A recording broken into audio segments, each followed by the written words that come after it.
Have you ever walked into a meeting and immediately scanned the room? Not for the agenda, but for the energy of that room. You clock the slight tension in your manager's jaw, the quiet retreat in your colleagues' eyes. You soften your voice. You offer a smile. You ease the edges. You lighten the mood. Because, well, somebody needs to. And somehow, that somebody is always you. What we're talking about today isn't in your job description. It won't show up in your performance review, but it's there every day in every conversation. It's called emotional labor, and it's the quiet weight so many high-performing women carry, often without realizing just how much it's costing them. Let's dig in, shall we?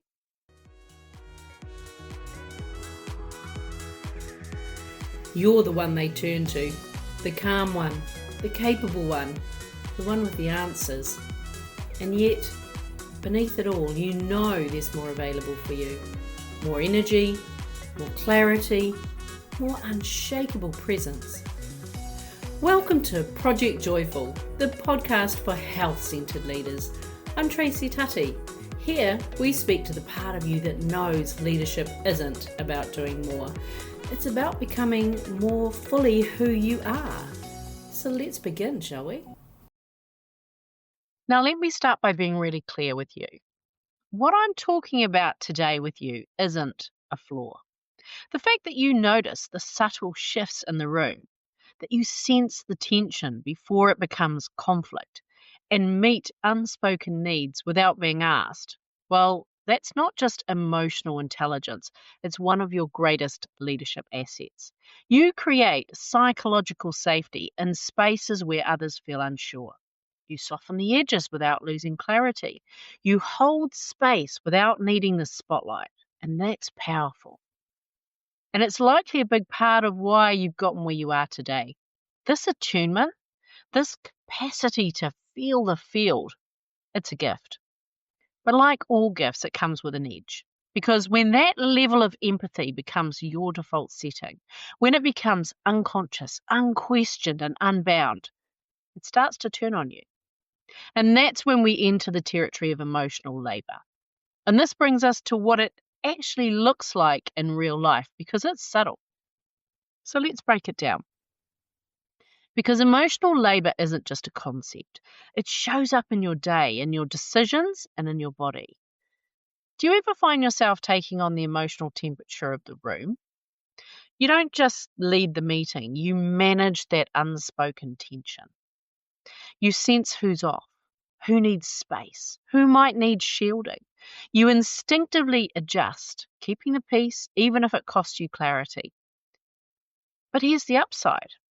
You also notice the person who wants to speak but doesn't feel they can.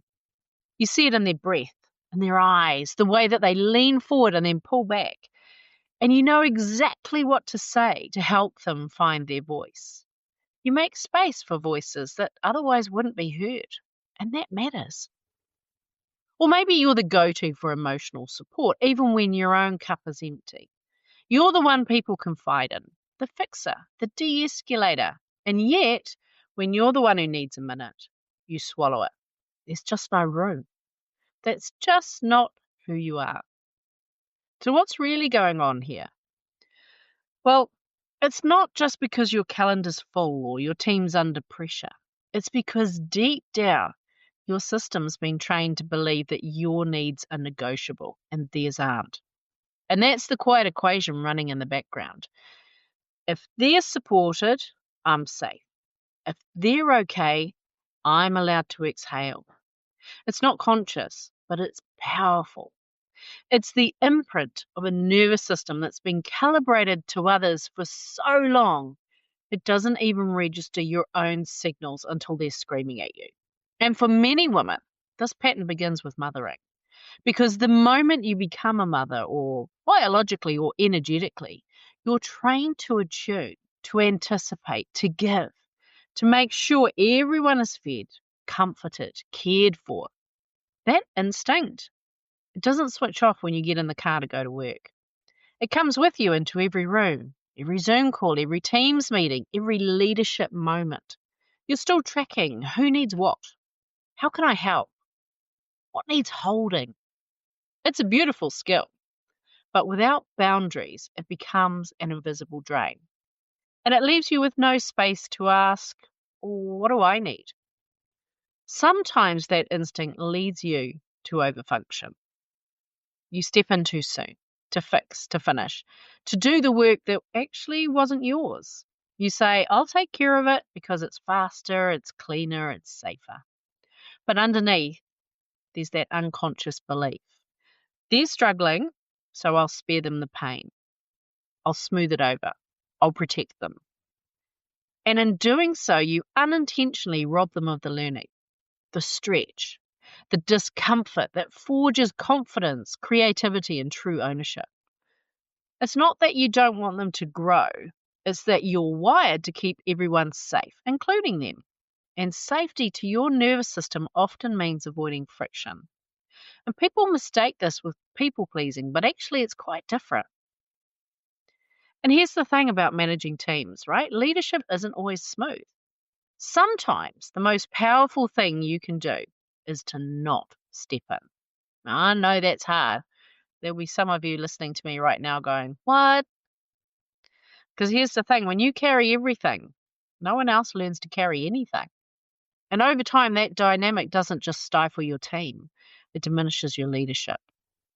Sometimes safety doesn't even mean protection. It means sameness. Because when someone on your team grows, when they start speaking up, owning more, standing taller, it shifts the dynamic. And if your nervous system equates safety with predictability, with everyone knowing their place, then that shift can feel threatening. So you unconsciously steady the ship. You keep things moving. You don't challenge too hard. You hold back your own expansion and theirs. And that quiet pull towards sameness, it shows up in subtle micromanagement. It shows up as hesitation to delegate, as teams that perform well enough but never quite take off, because people can feel when they're being held and when they're being held back. Every time you abandon your internal cues to meet someone else's needs, every time you override your no with a, sure, I can do that, you're not just giving up time or energy. You're teaching your subconscious something that's far more damaging. Here's what you're teaching it. You're saying to it, my boundaries are optional. My integrity is negotiable. I only matter when I'm useful. And that belief becomes the I come last program. The longer it runs, the harder it becomes to discern where your generosity ends and your self-abandonment begins. But here's the deeper truth. You're not just teaching yourself this. You're teaching others too. When your boundaries are fluid, your colleagues learn, she'll pick it up, she always does. Your team learns, she says she's at capacity, but if we ask the right way, she'll say yes. And your loved ones learn, she doesn't really mean not tonight. And it's not because they're being manipulative. It's because you've trained them that, in your case, it's okay. That you'll stretch, that you'll soften, that you'll show up even when you're threadbare. So when you finally snap, when the resentment bubbles over, it feels out of proportion, right? But it's not, because it's cumulative. Because the truth is, every time you say yes when you mean no, you leak trust, internally and externally. And eventually your nervous system doesn't know what safe feels like anymore. Let me give you an example. I was working with a client. She is the most amazing woman leader, deeply respected in her industry. For privacy, I'm going to call her Sarah. Her name's not Sarah. Sarah prided herself on being approachable, available, the kind of leader who never asked more than she was willing to give. Her door was always open.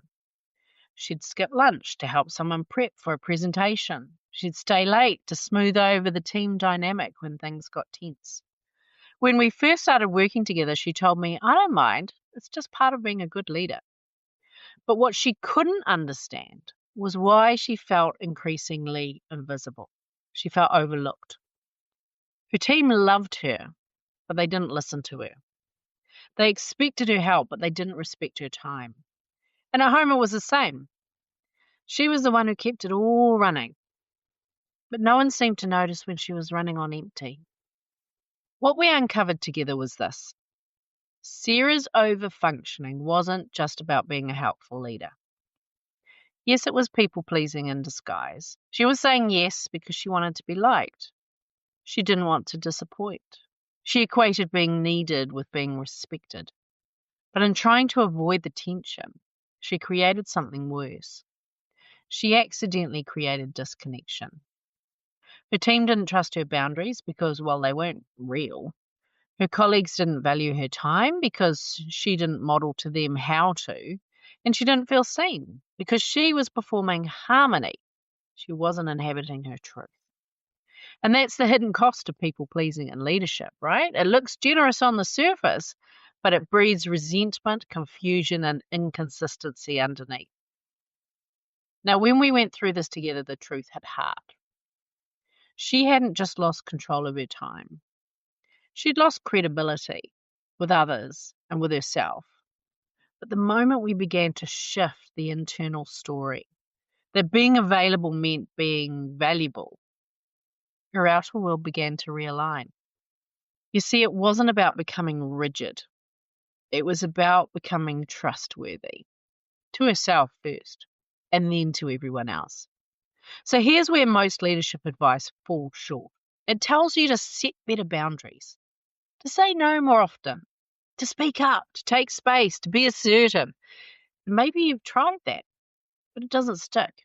Or it works for a while, until the pressure kicks in and you slide back into your old patterns. And that's because boundaries aren't a mindset shift. They're a nervous system recalibration. You can't think your way into boundaries. You have to feel safe enough to hold them. Because if your subconscious is still wired to equate harmony with safety, if it still believes that saying no will lead to disconnection, to rejection, or to punishment, then it will override every conscious strategy you try to implement. This isn't about discipline. It's about safety. It's about helping your system to recognize, I can be firm and safe. I can disappoint someone and stay connected. I can put myself first and still be trusted. That's when everything starts to shift. You know you feel safe enough to hold a boundary when the act of holding it doesn't flood your system. You don't brace for impact. You don't rehearse it 10 times. You don't feel that quiet thrum of guilt or the knot of anxiety in your gut. Instead, the boundary feels clean, even if the conversation's uncomfortable, even if the other person's disappointed, you're still anchored. There's a sense of internal congruence. You're not just saying the words, you believe them. You're not trying to justify the no, you trust the no. And that trust feels like a slow, steady exhale after you speak. No lingering tension in your chest.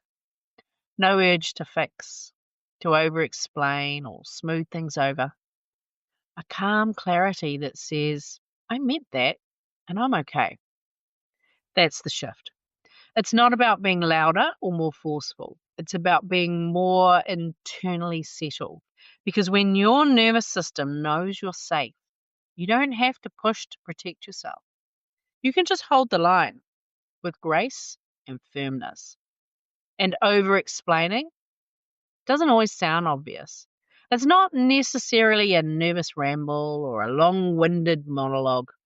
Sometimes it shows up in subtle, socially acceptable ways, like prefacing your boundary with a long justification, over-emphasizing before you deliver the no, adding extra context to soften the impact, offering an alternative or compromise before they've even asked for one.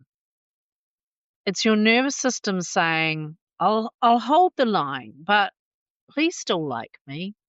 Or even more subtly, I'll hold the line, but I need to make sure I believe it's okay. Because sometimes the over-explaining isn't for them, it's for you. A way to soothe your own discomfort. to prove to yourself that your boundary is valid, that you're not being selfish, dramatic, or too much. But here's the thing. A clean boundary doesn't need a courtroom. When your system's regulated, you don't need to persuade them, and you definitely don't need to persuade yourself. You just know, and that knowing is enough. When your nervous system recalibrates and the emotional labor becomes a choice, not a compulsion, everything changes. Your leadership becomes cleaner. Your yes carries weight because your no is real. You speak with more stillness, more certainty, less performance, more presence. Your team doesn't just function better, they grow because you've stopped over-functioning in their place. You're not micromanaging, you're mentoring. You're not soothing, you're seeing. And you feel lighter, sharper, calmer. Because the bandwidth that was once spent managing everyone else's emotions is now available for you, for your vision, for your creativity, for your joy. And here's the beautiful thing. The qualities you most treasure about yourself, drive, clarity, the grace under pressure, they don't disappear when you stop overgiving. They get cleaner, brighter, more true. You don't lose your edge, you refine it. You don't become less reliable. You become more trustworthy because now your yes means something. That steadiness your team counts on, that calm clarity you bring in a crisis, it doesn't come from carrying everyone. It comes from knowing who you are and standing in it unapologetically. The version of you they already admire, now revealed without the static. No performing, no pretending, just your full presence, unmistakable, and finally, yours. I'm sending you lots of love. Bye for now. Hey, thanks for listening to today's podcast. Can I ask you a favour?